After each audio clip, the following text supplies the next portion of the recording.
बोलिए गोविंद भगवान की जय।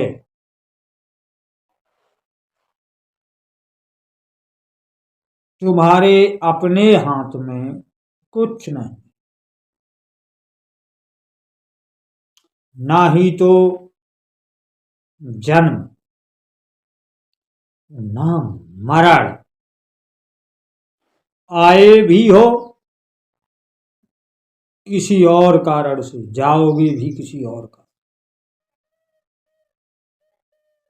जैसे कोई रिमोट लिए किसी कठपुतली को नचाता है। रिमोट चालू, कठपुतली नाचने लगी। रिमोट बंद, कठपुतली बंद। इसी प्रकार से समस्त प्राणी उस सर्वेश्वर की कठपुतलियां हैं। माया उन्हें नचाने वाली है। तुम्हारा अपना कुछ नहीं, उसी के रिमोट से तुम्हारा जन्म हुआ, उसी के रिमोट से तुम जवान हुए, वृद्ध हुए और नष्ट हो जाओगे। ये क्षणिक छोटा सा जीवन लिए तुम अपने आप को कहीं कुछ कहीं कुछ समझते हो। यह मात्र सपना है। जैसे सपना देखते वक्त सपना सत्य प्रतीत होता है, यह किसी भी सपने वाले को मालूम नहीं होता कि मैं सपना देख रहा हूं। कब तक? जब तक वह सपने में रहता है। सपने में शेर ने उसे घेर लिया तो भय होता है, कोई उसे मारना चाहता है तो भय उत्पन्न होता है, कभी हर्ष उत्पन्न होता है। यह मालूम नहीं होता कि यह सपना है। जब सपना टूटता है, सपने से जब बाहर आता है, तब प्रतीत होता है कि ओहो हो, ये सब झूठा था, सपना था। इसी प्रकार से जिसे रियल जीवन समझा जा रहा है, ये भी एक महासपना है। जब इससे बाहर आएगा कोई, तब समझेगा कि ये तो सपना था। पर इससे बाहर आना, इस नींद से, इस सपने से बाहर आना सबका काम नहीं है।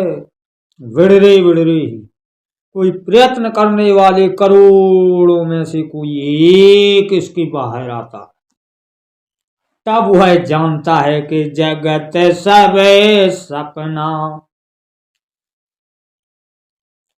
शिव जी जैसे उमा कहूं निज अनुभव अपना, और सत हरि भजन जगत सब सपना। ये सारा जगत सपना है।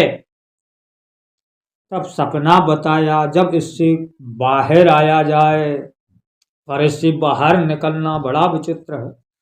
पर इतना तो समझिए कि तुम्हारा अपने आप में कुछ भी नहीं है। ना तुम कुछ लेकर आए, ना कुछ लेकर जाओगे,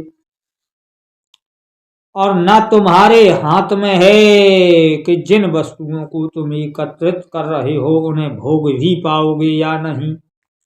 उन्हें तुम्हारा शत्रु भोगेगा या मित्र। तुम्हारे अपने आप पर कोई ही कब्जा नहीं है। तुम बालक से जवान हो गए, इसमें तुम्हारा कोई संयोग नहीं। जवान से वृद्ध हो रहे हो, इसमें तुम्हारा कोई संयोग नहीं। काले बाल से श्वेत बाल हो गए, इसमें तुम्हारा कोई संयोग नहीं। दांत गिर गए, इसमें तुम्हारा कोई संयोग नहीं। नेत्रों से दिखना बंद हो गया, कानों से सुनना बंद हो गया, इसमें भी तुम्हारा कोई संयोग नहीं।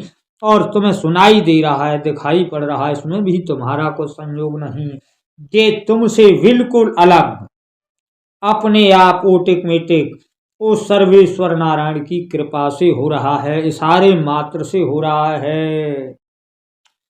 इसलिए सत्य से आवरूप होइए, स्वीकार कीजिए सत्य को कि क्षणिक नाशवान जीवन को लेकर तुम इतने उछल कूद रहे हो, मैं यह कर दूंगा, मैं वह कर दूंगा, मैं इसका यह कर दूंगा, मैं उसका वह कर दूंगा, यह मात्र अज्ञान है। तुम न कुछ करने वाले हो, न कुछ कर सकते हो। इसलिए इस क्षणिक जीवन को पाके भक्ति कीजिए, सुमरण कीजिए, विनय कीजिए, परमार्थ कीजिए, दान कीजिए, भजन कीजिए, दया कीजिए, धर्म कीजिए और इस क्षणिक जीवन को सफल बनाइए। इस अभिमान से बाहर निकलिए, सपने से बाहर निकलिए कि मैं, तुम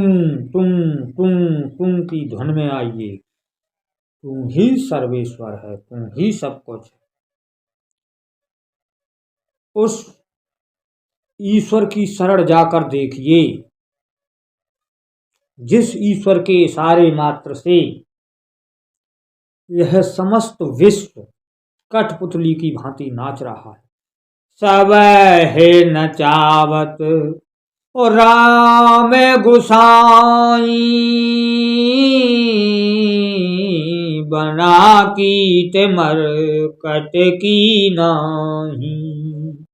सबे नचाने वाला वह गुसैया, उसकी शरण लीजिए।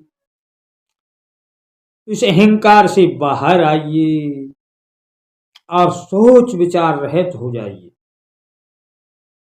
अंदर से यह विश्वास रखिए कि वह सर्वेश्वर के अतिरिक्त अन्य कुछ भी न प्रेम करने योग्य है, न अपने मानने योग्य है और न कुछ मानने ही योग्य है।